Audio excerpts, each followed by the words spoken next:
নমো বুদ্ধায়।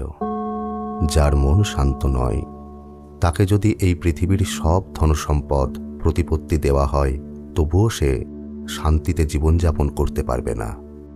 যার মন শান্ত তার যদি কিছু নাও থাকে তবুও সে চিরশান্তিতে জীবনযাপন করতে পারবে। আমাদের ইচ্ছাশক্তি আর মন এক নয়, তাই তো আমরা করতে চাই এক কাজ আর অশান্ত মন আমাদের দিয়ে করিয়ে নেয় আরেক কাজ। কিন্তু প্রশ্ন হলো, মনকে শান্ত করা যায় কিভাবে? আপনি যদি আপনার মনকে শান্ত করতে চান তবে আপনার মন আরও বেশি অশান্ত ও চঞ্চল হয়ে উঠবে। হ্যাঁ, মনকে ইচ্ছাকৃতভাবে শান্ত করা যায় না। আমাদের প্রথমেই অবশ্যই জানা উচিত যে এই মনকে নিয়ন্ত্রণ করে কে। আমাদের মনকে নিয়ন্ত্রণ করে আমাদের চিন্তা ভাবনা। তাই আমাদের চিন্তা ভাবনা যদি সঠিক হয় তবে অবশ্যই মন নিয়ন্ত্রিত থাকবে, আর নিয়ন্ত্রিত মন ধীরে ধীরে শান্ত হতে শুরু করে। মহাত্মা গৌতম বুদ্ধ একটি বিশেষ মার্গ দেখিয়েছেন যে কিভাবে জীবনযাপন করলে মন আপনা থেকেই শান্ত হয়ে যায়। হিমালয়ের দক্ষিণ উপত্যকার গ্রাম মগন, সেখানে বাস করত জীবনযুদ্ধে হেরে যাওয়া একজন হতাশ 27 বছরের যুবক কালদেন। কালদেন জীবনে কোনো কিছুই করতে পারেনি। কাজ, কর্ম, পরিবার সব ক্ষেত্রেই অসফল সে। হতাশা এতটাই ঘিরে ধরেছিল তাকে যে কালদেন আজকাল কারো সাথে কথা বলতো না। মন খুবই অশান্ত, একা একাই ঘরের ভিতরে কান্না করত। একদিন কালদেন শুনতে পেল তার গ্রামে একজন বৌদ্ধ ভিক্ষু এসেছেন, জীবনের সুখ দুঃখের বিষয়ে প্রবচন দিচ্ছেন। কোনো রকম দেরি না করে কালদেন চলল সেই বৌদ্ধ ভিক্ষুর কাছে। সেখানে পৌঁছিয়ে দেখল শালবাগানের ভিতরে শান্ত পরিবেশে গ্রামবাসীরা বৌদ্ধ ভিক্ষুর উপদেশ শুনছে। বৌদ্ধ ভিক্ষু বলছিলেন, জীবনে সুখ দুঃখের আসা যাওয়া থাকবেই। জীবনে সুখ চিরস্থায়ী নয়, দুঃখও চিরস্থায়ী নয়। তবে যার মন শান্ত থাকে তাকে সুখ যেমন প্রভাবিত করতে পারে না, তেমনি দুঃখও তাকে স্পর্শ করতে পারে না।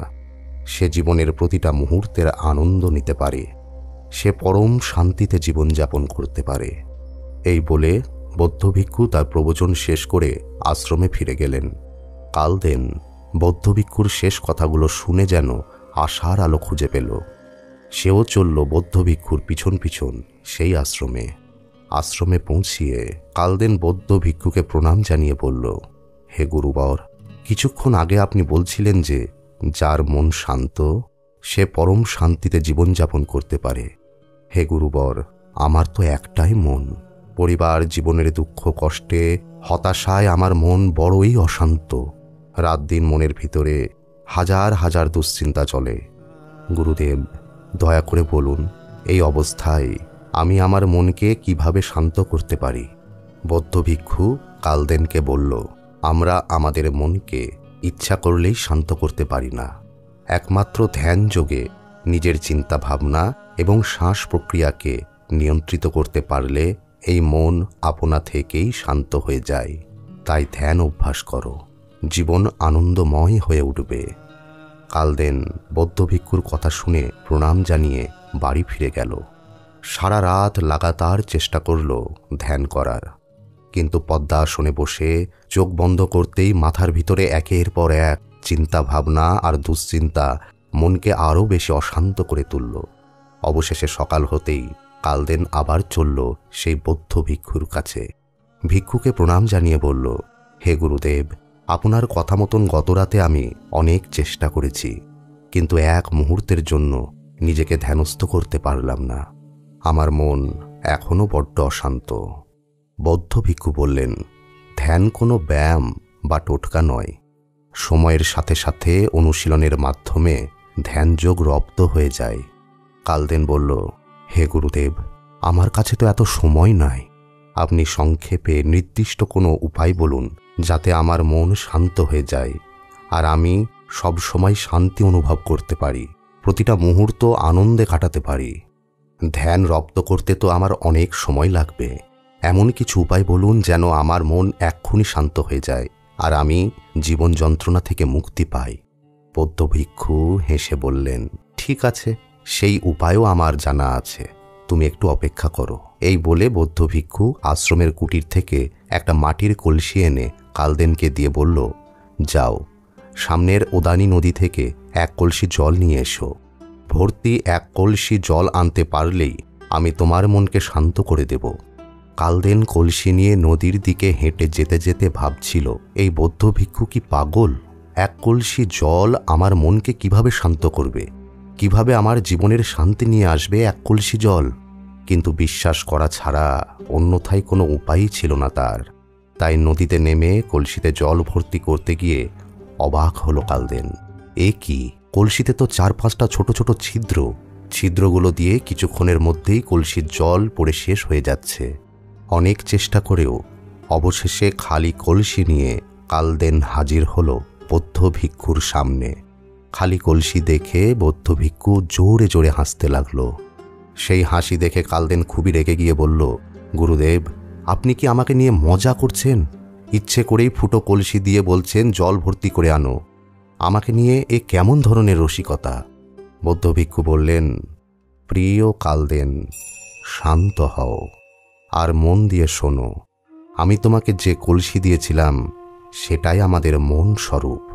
তাতে 5টা ছিদ্র আছে, কাম, ক্রোধ, লোভ, প্রত্যাশা আর মায়া। এই 5টা ছিদ্র যদি তোমার মনেও থাকে, তবে সেই মন কোনো সময় পূর্ণরূপে ধ্যানস্থ হতে পারবে না। সর্বপ্রথমে এই 5টা ছিদ্র তোমাকে বন্ধ করতে হবে। কাম, ক্রোধ, লোভ আমাদের নিজস্ব তৈরি করা এক বিশেষ অনুভূতি বা ব্যবহারিক বহিঃপ্রকাশ। প্রত্যাশা আমাদের তিলে তিলে গড়ে তোলা বিষযুক্ত জীবনের প্রাথমিক পদক্ষেপ। আর মায়া, এ হলো আমাদের জন্ম পরম্পরায় নাম না জানা এক ভ্রান্ত ধারণা, যা আমাদের অন্ধ করে রাখে আজীবন। এই মায়ার বশে শুধু আমি আমি, এটা আমার, ওটা আমার বলে জীবন কাটাই। প্রিয় কালদেন, প্রথমে আমাদের মনের এই 5টা ছিদ্র বন্ধ করতে হবে একমাত্র ধ্যানের দ্বারা।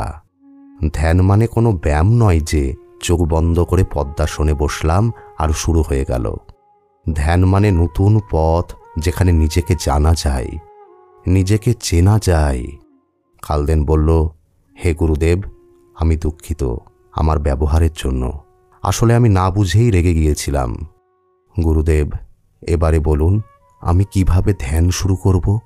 বৌদ্ধ ভিক্ষু বললেন, ধ্যান এমন একটা বিষয় যা চাইলেই শুরু করা যায় না। ধ্যান ভাব আপনা থেকেই আসে। তুমি শুধু নির্জন স্থানে শান্ত হয়ে বসো, নিজের শরীরের ভিতরে দেখতে থাকো, শ্বাসের গতিবিধি লক্ষ্য করো।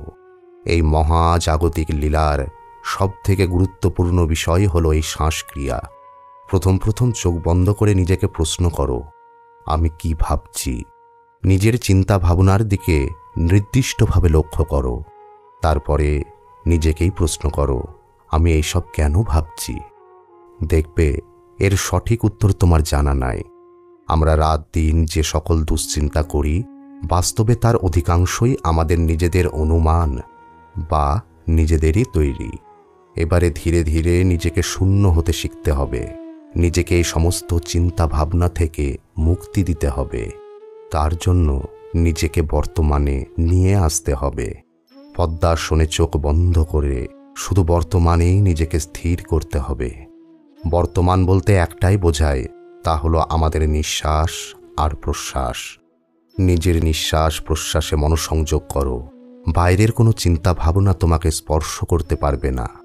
কিছুদিন এটা চলতে থাকলে ধ্যানের সময়, এমনকি ধ্যানের বাইরেও নিজেকে শূন্য মনে হবে। নিজেকে শূন্যতার মার্গে নিয়ে গিয়ে মহাশূন্যে বিলীন করে দেওয়ার নামই ধ্যান। এই রূপ চলতে থাকলে আলাদা করে মনকে শান্ত করতে হবে না। মন আপনা থেকেই চিরশান্ত হয়ে যাবে। আর মন শান্ত হলে পৃথিবীর যে কোনো কাজকর্মে তুমি সফল হবেই। তোমাকে সুখ অথবা দুঃখ প্রভাবিত করতে পারবে না। তুমি চিরশান্তিতে বিরাজ করবে। কালদেন বলল, হে গুরুবর, এতদিনে বুঝতে পারছি আমার সারাটা জীবন শুধু মিথ্যা মায়ার পিছনে দৌড়িয়েছি, আর লোভ প্রত্যাশার বশে নিজেকে আরো চঞ্চল, অশান্ত করে তুলেছি। পেয়েছি শুধু হতাশা আর দুঃখ। গুরুদেব, কৃপা করুন, আপনার দেখানো মার্গে নিজেকে যেন ধ্যানমগ্ন করতে পারি। ধ্যানের পরম মার্গে আমার মন যেন চিরশান্ত হয়ে ওঠে। প্রণাম গুরুদেব। প্রিয় বন্ধুরা, আমরা যদি সূক্ষ্মভাবে নিজেদের জীবনের দিকে লক্ষ্য করি, আমরা চাই সুখে শান্তিতে জীবন কাটাতে, আমরা চাই নিজস্ব কর্মে সফলতা পেতে, কিন্তু হয়ে ওঠে না। মূল কারণ আমাদের মন বড়ই অশান্ত।